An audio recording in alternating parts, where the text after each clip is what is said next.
We take time to remember all those who served our country. Some worry there is a group of soldiers who have been forgotten in history. U.S. soldiers who served in segregated military units. With more on this, we welcome back 7 Eyewitness News reporter Ed Riley. And I would just come up to where the rough stuff was going on every day, bring food, supplies, and ammunition. 71 years ago, George Watts was a 22-year-old U.S. Army soldier stationed in the South Pacific. I'm right here, that's me. His unit was given the dangerous task of flushing out Japanese soldiers who refused to surrender after World War II was over. And some of it was kind of brutal.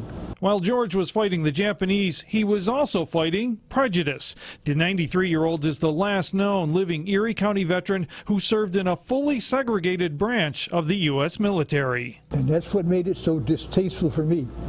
A black man did not have a chance of any advancement. Before he was drafted, George worked at the old Curtiss-Wright warplane plant, but entering the service opened his eyes to a sad social reality. Whatever the white anybody said, you had no comeback.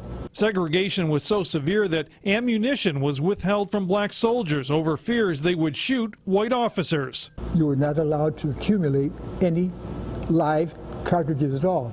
George was recently given a special proclamation by Buffalo, and when we caught up with him, he and his family were being given a special VIP tour of the Buffalo Transportation Pierce Arrow Museum. I don't know if I could have survived it as well. I'm thankful that people like him came through for us. While segregated units like the Tuskegee Airmen have received recognition for their efforts in recent years, why in the hell did it take so long?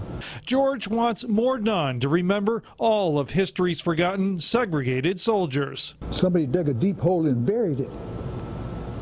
It's been kept under wraps. Men who put their lives on the line for freedom, but were treated like second-class citizens by their country. I'm just glad that someone's listening. Someone. Ed Riley, 7 Eyewitness News. Thank you, Ed. And as we go to break,